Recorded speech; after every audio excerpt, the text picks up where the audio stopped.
भगवान प्रसन्न होकर के उठ करके देवर्षि नारद को मिले और बैठे आसन ऋषि समेता। नारद के सहित आसन पर बैठे और हाथ जोड़ करके कहने लगे, भगवान बोले बिहसी चराचर राज,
अब देखना कितना गूढ़ रहस्य भगवान की वाणी में छिपा है।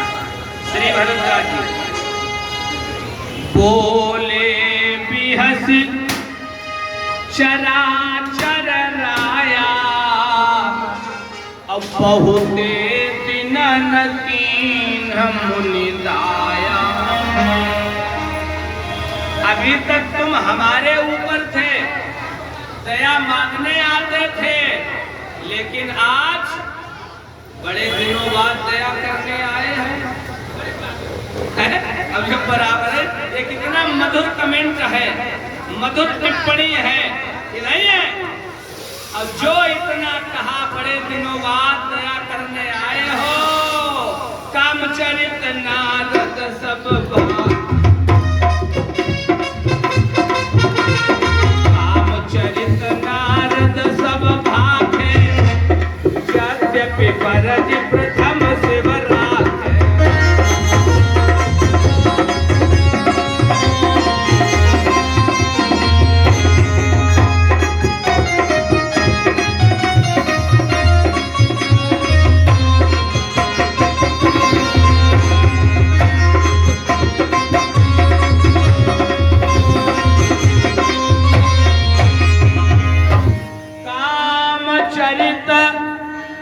नारद सब भाखे, यद्यपि प्रथम परज शिवराग।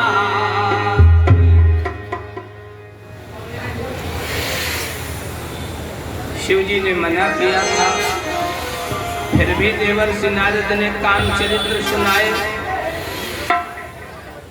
सज्जनों, भगवान बड़ा सूखे मन से थे। रूख बदन करी बचन मृदु,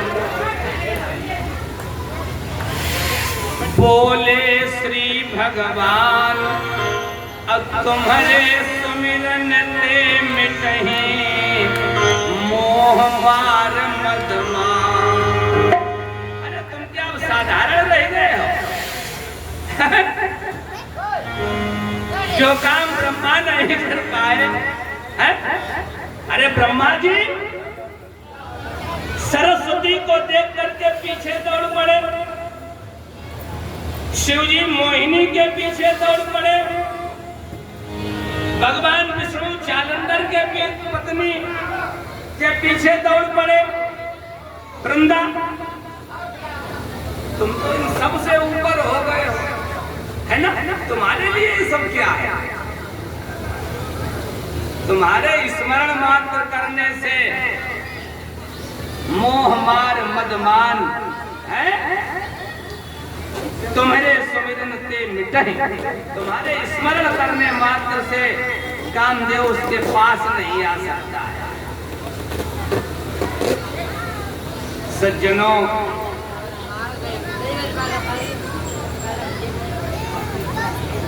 बहुत प्यारा भाव। आज जैसे ही देवर्षि नारद ने सुना, यहाँ एक चिंतन प्यारा, रूख बदन श्री भरद्वाज जी, भगवान ने रूख बदन क्यों किया? देखा होगा जब कोई पात्र बहुत चिकना होता है, ठीक, तो उसे छुटाने के लिए सूखी वस्तु डालनी पड़ती है। क्यों? अब ये भरद्वाज जी हम लोगों से थोड़ा विषय परे है, मात्र शक्तियां जानती है। कढ़ाई बहुत चिकनी हो, सब्जी वाली कढ़ाई ज्यादा चिकनी हो, तो उसमें थोड़ा सूखा आटा डाल करके उस चिकनावट को दूर किया जाता है। आज मानो भगवान के मुख की चेष्टा इस समय रूखी सूखी है। मुख रूखा करने का मतलब यही है, नारद तुम्हारे हृदय में अहंकार की चिकनाई बहुत हो गई है, ठीक है ना? तुम्हारे हृदय में ये शरीर ही पात्र है, और इस शरीर रूपी पात्र में अहंकार रूपी चिकनाई ज्यादा हो गई है। अब हमें रूखी वस्तु से वो चिकनाई छुटानी पड़ेगी। तो रूख बदन, ठीक है ना? देवर्षि नारद ने अहंकार पूर्वक कहा, भगवान नारद कहे सहित अभिमाना और कृपा तुम्हारे सकल भगवान। जब अहंकार में कहा, भगवान का नारद चिंता न करो, भगवान को प्रणाम करके वहां से चल दिए। और जैसे ही चले हैं, भगवान का नारद हमारे भक्त हैं, और भक्त के हृदय में अगर अहंकार हो गया है तो उस अहंकार को दूर करना ही पड़ेगा। श्रीपति निज माया तब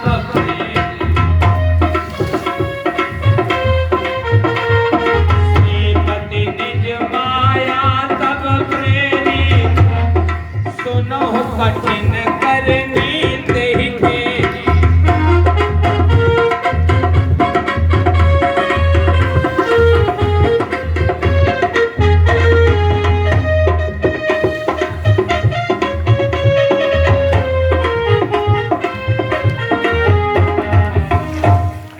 श्रीपति निज माया तब प्रेरी, और सुनहु कठिन करनी तेहि केरी।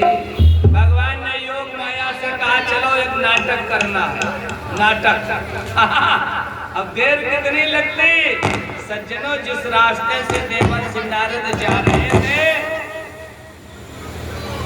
जिस रास्ते से देवर्षि नारद जा रहे थे, उसी रास्ते में भगवान ने माया का प्रभाव पहुंचाया। फिर जो मगमहु नगर तेहि, सत जो जन विस्तार।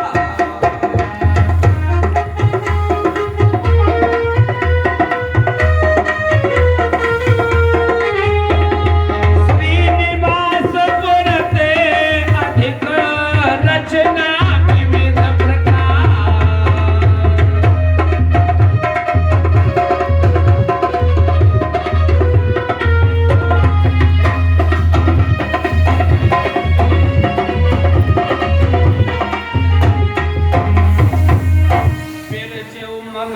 नगर तेहि। एक बढ़िया नगर उपस्थित सज्जनों, सत योजन विस्तार, 100 योजन विस्तार वाला वह नगर है। श्रीनिवास पुरते अधिक और रचना विविध प्रकार। श्री हरि विष्णु का जो निवास, श्रीनिवास अर्थात वैकुंठ है, उस वैकुंठ से बढ़कर के